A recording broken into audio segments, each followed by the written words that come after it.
it's like it's not obvious to me that people themselves think that they're valuable all the time. Often they don't think that at all. They certainly don't think that often when they're depressed. They certainly don't think that when they're suicidal. They don't really think that when they're ashamed or guilty or frustrated or disappointed or angry or waking up at 3 in the morning and tormenting themselves with their consciences.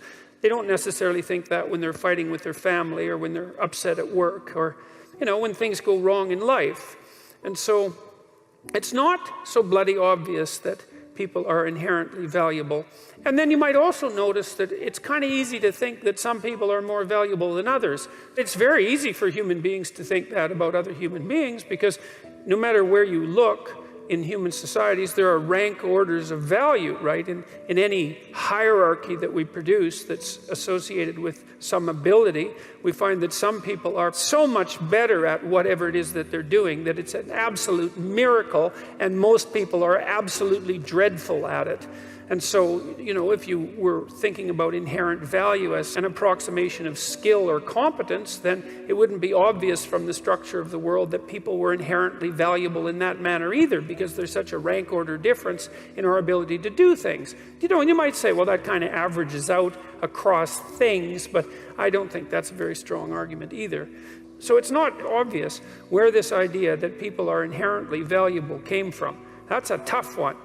In fact, I think it's one of the least obvious concepts that human beings have ever come up with, that each of us is to be attributed some divine spark, let's say, that makes us equal in some fundamental way before God, before the reality of the universe itself, even in relationship to our own laws. I mean, if you want a miracle for an idea, I can't think of one that's more unlikely than that. So I've been puzzling over that for a very long time, because I cannot understand how in the world we ever agreed to act as if it was true. It's really something. It's a remarkable, fundamental idea. And what's so interesting about it too is that once you have that idea, weird as it is and improbable as it is, and you start to organize your social relationships in accordance with it, well, then they work.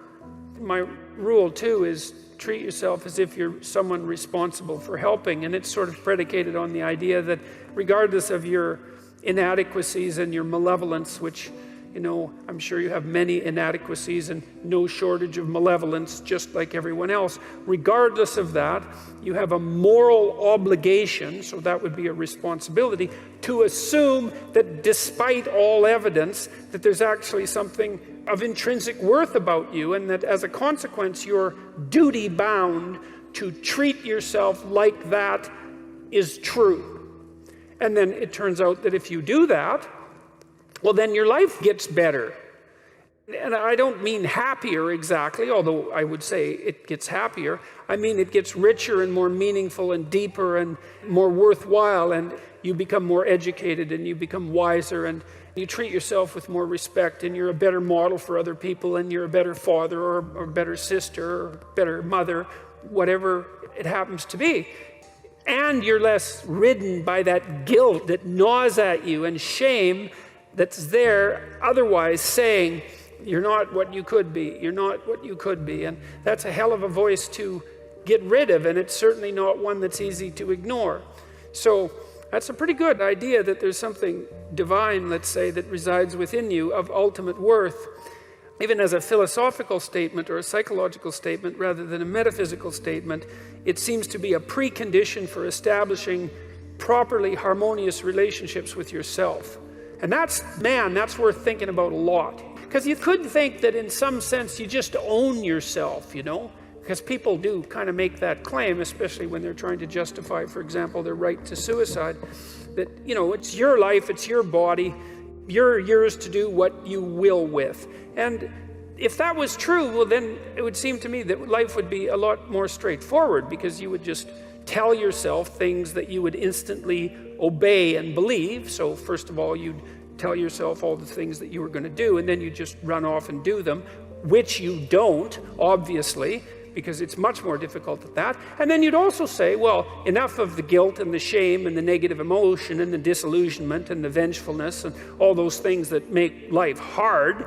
The self-recrimination, it's like, what the hell do we need that for? And if we're our masters of our own destiny and owners of our own fate, then why can't we just command to ourselves that be dispensed with?